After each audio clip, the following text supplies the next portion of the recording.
جی السلام علیکم ورحمۃ اللہ وبرکاتہ۔ ہم اس وقت موجود ہیں غزوہ بدر کے مقام پر، اسلام کی پہلی جنگ جس میں مسلمانوں کی تعداد 313 تھی، اور اللہ تبارک و تعالیٰ نے بہت کرم کیا، فضل کیا کہ نبی پاک صلی اللہ علیہ وسلم نے رو رو کر دعائیں کی۔ یہ جو آپ مسجد کا نظارہ دیکھ رہے ہیں، اصل میں یہ مسلمانوں کا ایک خیمہ تھا۔ اس کے اندر تمام صحابہ موجود تھے اور حضور اکرم صلی اللہ علیہ وسلم بھی یہاں موجود تھے، اور پلاننگ ہو رہی تھی کہ کون کیا کرے گا، صبح کس طرح جنگ لڑنی ہے۔ اللہ تبارک و تعالیٰ نے سکینہ نازل فرمایا اور فرشتوں کے ذریعے اس جنگ کی مدد کی۔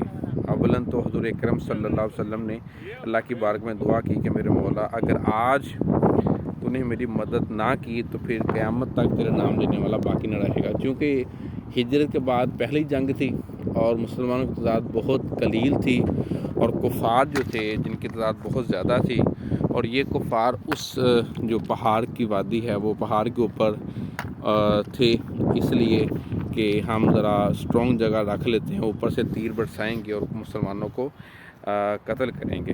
جبکہ اللہ تبارک و تعالیٰ کی مشیت کچھ اور تھی، بارش ہو گئی، یہ جو ریتلی علاقہ تھا یہ سخت ہو گیا، اور وہ جو پہاڑ تھے وہ پھسلن والے ہو گئے، جس کی وجہ سے کفار گرنے لگے نیچے کی جانب اور مسلمانوں کو فتح یاب ہوئی۔ کافی لمبی سٹوری ہے۔ الحمدللہ یہ اسلام کی پہلی جنگ ہمیں بہت کچھ اسباق دے کے گئی ہے۔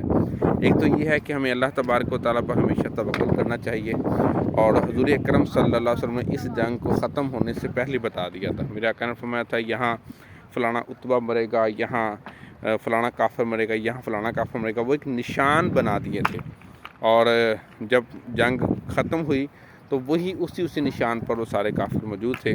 پھر حضور اکرم صلی اللہ علیہ وسلم نے یہاں جو لوگ پتھر برسا رہے ہیں، یہاں سارے کفار کو جمع کیا، اور جمع کرنے کے بعد سرکار نے فرمایا ان کو پتھر برسائیں۔ تو پھر پتھر برسانے کے بعد حضرت عمر فاروق اعظم رضی اللہ عنہ نے کہا یا رسول اللہ، کہ سنتے ہیں؟ حضور نے فرمایا کیوں نہیں سنتے، یہ تم سے زیادہ سنتے ہیں۔ اس طرح کچھ پول بھی یہاں بنائے گئے ہیں جہاں جہاں کافر مرا تھا، اور یہ وہ بدر کا مقام ہے جس پر اللہ تبارک و تعالیٰ نے 3000 اور دوسری روایت میں ہے 5000 فرشتے نازل کیے، اور صحابہ کرام فرماتے ہیں کہ ہم فرشتوں کے امامے کی شملہ نظر آتی تھی، ہم تلوار نکالتے تھے اس سے پہلے جو ہے وہ کافر کا سر قلم ہو جاتا تھا۔ اور یہ مقام ہے، جیسے یہ ایک پول موجود ہے یہاں، یہ والا، یہاں ایک کافر مرا تھا، اس طرح اس پورے میدان میں اور بھی پول موجود ہیں جہاں کافر مرے تھے، نشاندہی حضور اکرم صلی اللہ علیہ وسلم نے کی تھی،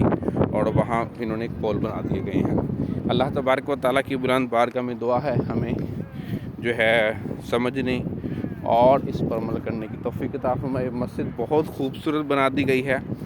پچھلے سال میں آیا تھا تو مسجد بھی کچھ زیر تعمیر تھی، اب تو مسجد کا نقشہ بہت ہی خوبصورت بنایا ہے، اور بہت زیادہ وسیع اور کھلی مسجد بنائی ہے۔ اللہ تعالی ہم سب کو اس پر عمل کرنے کی توفیق عطا فرمائے، آمین بجاہ نبی الامین۔